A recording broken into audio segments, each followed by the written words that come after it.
परमेश्वर से क्या मैं खुशी देखना चाहती हूँ। मैं अपने जीवन में चाहता हूँ कि मेरे को आज यहाँ से जाते ही खुशी का संदेश मिले। हालेलुया। मेरे जीवन के अंदर ये बदकारी नहीं चाहिए मुझे।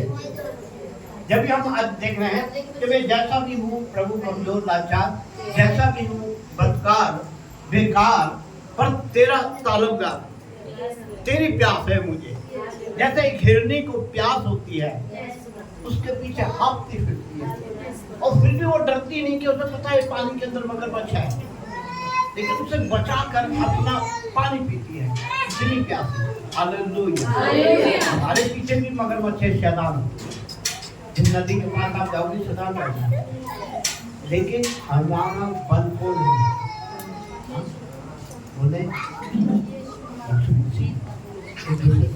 यीशु मसीह मेरा बल है, यीशु मसीह मेरी ताकत है, यीशु मसीह ही मेरा सब कुछ है। हालेलुया। तो प्रभु कहता है कि तेरे पाप चाहे लाल रंग के हो, बदकारियां कर करके, गुनाह कर करके, चाहे तेरे पाप इतने डार्क हो गए, इतने लाल हो गए, इतने ज्यादा हो गए हैं, लेकिन परमेश्वर क्या कह रहा है? तुम्हारे पाप चाहे लाल रंग के हों, हाँ, तो भी वे हिम के समान, तो भी वे बर्फ, देखिए जब गिरती है हिम बिल्कुल सफेद, आपने देखा होगा टीवी के ऊपर जो बर्फ गिरते दिखा, इतनी वाइट कि आप उसकी कल्पना भी नहीं कर सकते। हालेलुया। परमेश्वर कह रहा है तेरे पाप हिम के समान उजले हो जाएंगे। हिम के समान। कितना देखिए टीवी पे देखा होगा जो बर्फ गिरती है, कितनी साफ होती है, कितनी सफेद होती है। अगर पेड़ पे गिरी तो आपको लगेगा पेड़ सफेद है, अगर पहाड़ पे गिरी तो आपको लगेगा पहाड़ सफेद है। जहाँ जहाँ गिरती बिल्कुल सफेद, उसमें एक भी खोट नहीं होता। कितनों ने देखा है? नहीं देखा तो टीवी में देखना, एक दूसरे को दिखा दे। हालेलुया। परमेश्वर कह रहा है कि लाल रंग के पाप है ना, उनको ऐसा साफ कर दूंगा, उजले हो जाएंगे। हाँ, और चाहे वे अगरवानी रंग वो है जिसमें कोई रंग चढ़ता ही नहीं। हालेलुया। कोई भी रंग उस पे असर नहीं करता। वो अगरवानी रंग इतना ऐसा होता है कि उसको कोई रंग असर नहीं करता, उसे दो फिर जाती। लेकिन परमेश्वर कह रहे हैं कि चाहे मेरे पाप लाल रंग के हों, अगरवानी रंग के, और चाहे तो भी उनके समान, अगरवानी रंग के हैं तो भी ऊन के समान श्वेत हो जाएंगे। क्या कर देगा? सफेद ऊन, बिल्कुल प्योर सफेद है। कह रहा उसके समान कर दो। हालेलुया। लेकिन आपने क्या करना है? हालेलुया। उसको ढूंढना है। कौन है वो? हालेलुया। और उसको ढूंढने का तरीका क्या है? वचन कह रहा है, परमेश्वर का वचन कह रहा है, मैं इस संसार के अंदर धर्मी हूँ। इस संसार के अंदर, पूरी दुनिया के अंदर में धर्मी परमेश्वर धर्मी था, तभी पूरे संसार के लिए अपना खून बहाया। हालेलुया। यीशु ने अपना खून बहाकर मुझे बचा लिया। मैं क्यों ना गाऊं गीत उसी के, उसी ने मुझे। हालेलुया। कोई भी ऐसा जगह नहीं जहाँ पे पाप क्षमा हो जाए। अगर आप देखेंगे तो व्यवस्था, शास्त्रों का ज्ञान करेंगे तो पता है वहाँ बलि दी अपने देवताओं को मनाने के लिए, अपने पापों का पश्चाताप करने के लिए हर धर्म के अंदर बलि दी जाती है।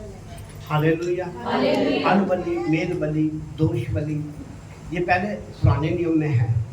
अगर दोष करा तो प्रभु के सामने कहते हैं, हाँ प्रभु मैंने बड़ा भारी गुनाह कर दिया, मैं जानता हूँ या तू जानता है। हालेलुया। इसके दोष की सजा में ये उसके बदले ये चला। अब यही हो रहा है, लोग पंडित जी के पास जाते हो, कहते हैं तुम्हारा करो ये है, ऐसा करो, ये बलिदान चढ़ा, या लोगों का अपना हिसाब है, कोई बकरा चढ़ाता है, कोई कुछ चढ़ाता है, हर साल चढ़ाना। हालेलुया। एक दिन जब यीशु के पास आए तो आपका जो हर साल का काम था कि बलि चढ़ाकर अपने गुरु देवता भगवान को मनाने का, यीशु ने कहा मैं बलि चढ़ गया हूँ। हालेलुया। वेद में लिखा है दुनिया का मोक्ष वही कर सकता है, नो शर्त लिखे आपके ऋग्वेद के अंदर 4 वेद है, 16 पुराण है।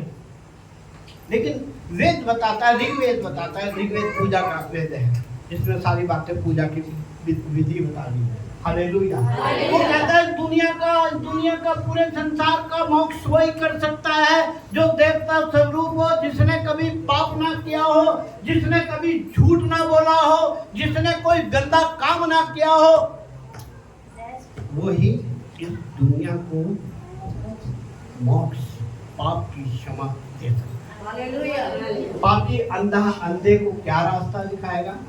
दोनों गड्ढे में सारी दुनिया पापी है। सारे शास्त्र कहते हैं हर एक मनुष्य जो है वो पापी है। हालेलुया।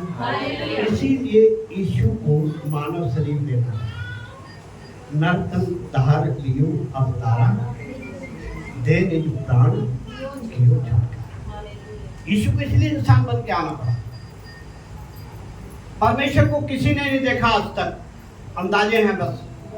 कोई किसी को अपना देवता बनाने लगा, मानने लगा, जिसको जिससे आराम। हालेलुया। जिसको जिससे आराम हो उसने उसी को अपना भगवान माना। हालेलुया।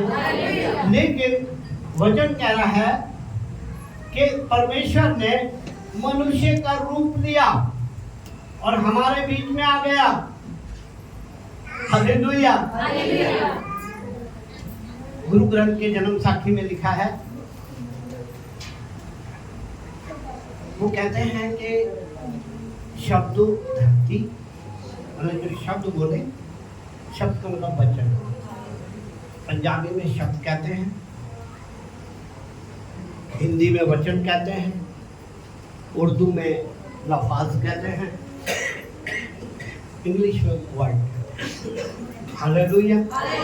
तो ये शब्द पंजाबी में इसलिए इसको लिखा है, अगर पंजाबी के बारे में लिखा है, जो गुरु ग्रंथ जन्म साखी छोटी पुस्तक में लिखा है, शब्दों धरती। जब शब्द बोला परमेश्वर ने तो क्या हो गया? हाँ जी, धरती बन गई। हालेलुया।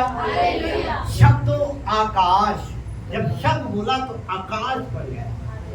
वो आकाश जो परमेश्वर की महिमा का वर्णन कर रहा है, जो उसकी हाथ की कला को बता रहा है। हालेलुया। एक चीज को लगाने के लिए हमें एक छत लेने के लिए चारों तरफ से सपोर्ट देनी पड़ी, लेकिन बिना सपोर्ट के, हालेलुया, छतरी तंबू की तरह टांग रखा है। ये उसके हाथों की कला बता रहा है। हालेलुया। और वचन कह रहा है कि शब्दों धरती, शब्दों आकाश, शब्दों शब्द भया प्रकाश। शब्द बोलते रहे और प्रकाश होता रहा, चीजें बनती रही, सुंदर होता रहा। हालेलुया। तो कह रहा सब चीजें शब्द के द्वारा बनी। शब्दों धरती, शब्दों आकाश, शब्दों शब्द भया प्रकाश। हालेलुया। लेकिन पवित्र बाइबल कह रही है कि वही शब्द जिसके विषय में हम सीख रहे हैं, हिंदू शास्त्रों के हिसाब से लिखा है, रघुकुल रीति सदा चली आई, प्राण जाई पर। तो कह रहे जो मुंह की बातें, जो वचन है, ये कभी नहीं जाता हुआ। तो परमेश्वर जैसे परमेश्वर की उपस्थिति में चलते हैं, परमेश्वर के साथ चलते हैं, उनका झूठ खत्म होता है। हालेलुया। वो मरते तब तक सच बोलते रहते हैं। हालेलुया। तो परमेश्वर कह रहा है कि वही शब्द, वही वचन, वही वर्ड, वही लफ्ज़ परमेश्वर है। क्या है? परमेश्वर। शब्द क्या है? सारे परमेश्वर है। अब हम पढ़ते हैं यूहन्ना रचित सुसमाचार 1 अध्याय की 14 कहती है, वही शब्द ने शरीर का रूप ले लिया। क्या लिखा है? वचन देहधारी और शब्द शरीर का रूप ले लिया, और अनुग्रह सच्चाई से, और अनुग्रह और सच्चाई। अनुग्रह को दया, यीशु चला करने वाला, यीशु दया का सागर, क्षमा के हाथ। हालेलुया। वो यीशु लिखा है कि शब्द देहधारी शरीर का रूप ले लिया, उसी ने शरीर का रूप ले लिया और दया से भरकर, सच्चाई से भरकर हमारे बीच में डेरा गया, मनुष्यों के बीच में आ गया। एक स्वर का परमेश्वर स्वर की महिमा छोड़कर एक छोटा सा रूप लेकर मनुष्य के बीच में आया। हालेलुया। और लिखा है कि वो सच्चाई से भरकर हमारे बीच में डेरा किया और हमने उसकी ऐसी ताकत देखी, उसकी ऐसी महिमा देखी, जो आंधी तूफान को कहता है थम जाओ, 4 दिन के मुर्दे को कहता है उठ बाहर आ जा अपनी कब्र देख के आ। एक माँ रो रही है, विधवा उसको कह रहा है उठ रुक जा, इस बच्चे को नीचे रखो, हाथ पकड़े के बालक उठ जा। मरा हुआ व्यक्ति उठ के लड़का अपनी माँ के साथ आनंद मारा। जाके देख तेरी चिता कैसे बना रखी थी, जाके देख तेरी कब्र में कितने वो करा हुआ था, कितने लोग रो रहे थे जाके। वो है यीशु दया का सागर, जिसके पास आज हम बैठे हैं। अपने मनों को खोलो, केवल परमेश्वर की ओर ध्यान रखो, और प्रभु चाहता है कि आपके जो जरूरतें पूरी हो। कोई इंसान नहीं, परमेश्वर जो बदल जाए। हालेलुया। दूसरी बात लिखा है कि वो एक शब्द देहधारी हुआ और सच्चाई, अनुग्रह और सच्चाई से पूरी तरह भरकर हमारे बीच में, मनुष्यों के बीच में डेरा किया। और हमने उसकी वो महिमा देखी जो स्वर्ग का पिता है, जिसे कहते हैं कि परमेश्वर है, जिसे कहते हैं ऊपर बैठा है मालिक सबका, वो परमेश्वर, उसकी महिमा को दिखाया। हालेलुया। जब वो पानी में चलता हुआ जा रहा है, चेले नाव के अंदर है, बड़ा गहरा नील नदी है समुद्र की तरह। हालेलुया।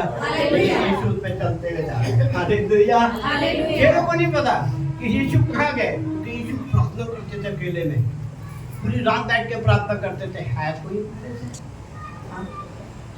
पूरी रात आधा घंटा करता है, 1 घंटा।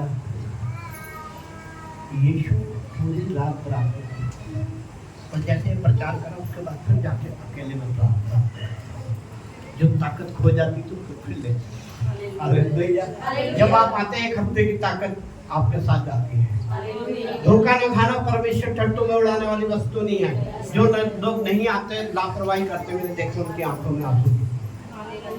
ऐसा नहीं, मैं बताना चाहता हूँ कि आप अपने ही खोते, किसी का नहीं खोते, ना तो पास्टर का खोते, ना प्रभु का। वो तो कह रहा है तू मेरे पास प्रतिफल है, मेरे पास इनाम है। जितनी देर तू बैठा, जितनी देर तूने मेहनत करी, उसका इनाम है। अगर तेरे बच्चे हैं तो तू दुरुस्त है। तेरे बच्चे है ना, घूमते फिरेंगे हंसते कूदते हुए। भजन संहिता 128 के अंदर लिखा है, मेज के पास तेरे बच्चे इटलाते हुए, दौड़ लगाते हुए, जय जयकार करते मिलेंगे। बीमारी नहीं होगी उनके बीच में। तेरे घर के भीतर तेरी पत्नी सी होगी, खुशी से पति का स्वागत करेगी। हालेलुया। पति पत्नी क्या है? पति लिखा है पत्नियों। हाँ, कितने गुस्सा हो अधीन है ना, कोई नहीं जानता। हालेलुया। परमेश्वर कहता है पतियों अपनी पत्नी को प्यार करो। पतियों क्या करो? अधीन का मतलब ये नहीं कि तुम उसके नौकर बन के चलो। जहाँ प्यार होता है, प्यार ढा नहीं करता, झुंझलाता नहीं, अनरीति नहीं चलता, कुकर्म से आनंदित नहीं होता। प्यार तो सब कुछ सह लेता है। वो प्यार पति में होना चाहिए। हालेलुया। हालेलुया। ये क्या है? पति बड़ा खुश हो जाता है और नीचे रह गई पत्नी है। नहीं, प्रभु का वचन कह रहा है अगर पति सर है तो पत्नी दिल है। हाँ जी, क्या है? दिल का क्या काम होता है? हमारा जितना खून आता है ना, अंधा गंदा सारा, उसको दिल साफ करके आगे पहुंचाता है। हालेलुया। परमेश्वर कह रहा है अगर पति सर है तो पत्नी दिल है। वो जितना भी बेकार की बातें अपने में सहन करके परमेश्वर के सामने पवित्र बना देती है। हालेलुया। लेकिन जब पत्नी को लाओगे, घर बैठ के सुख नहीं मिलेगा। बच्चे भी इसलिए, पास्टर जी मेरा बच्चा कहना नहीं मानेगा, नहीं कह दूंगा तो गुस्सा, इसलिए मैं कहता ही भाई भगवान तो धीरे धीरे क्या होना है, नाराज हो जाएंगे दूसरे पास्टर का बात नहीं। वचन कह रहा है कि तेरे बाल बच्चों पर मैं आशीर्वाद करना शुरू कर दूंगा, तेरे बच्चे तेरी पत्नी एक फलवंत, एक आशीष से भरी, एक खुशी से भरी क्या है, दाखलता सी होगी। दाखलता मतलब अंगूरों की बेल जब आपने देखी है ना बहुत सुंदर लगती है, कई लोगों ने देखा होगा अंगूरों के बाद वो जो दाग लगी होगी सुंदर लगती है, वो जो बेलें लगी होती है। कह रहा ऐसी तेरी पत्नी क्या करेगी, तेरी स्त्री फलवंत दाखलता सी होगी। हाँ तेरी मेज के चारों ओर तेरे बालक जलपाई के पौधे से होंगे। जलपाई कभी मुरझाता नहीं है। कह रहा तेरे बच्चे भी ऐसे मुरझाएंगे नहीं, दुखी नहीं होंगे, परेशान नहीं होंगे, वो भी खुशी से पति पत्नी बच्चे परिवार सारा खुशियां मनाएगा। कब?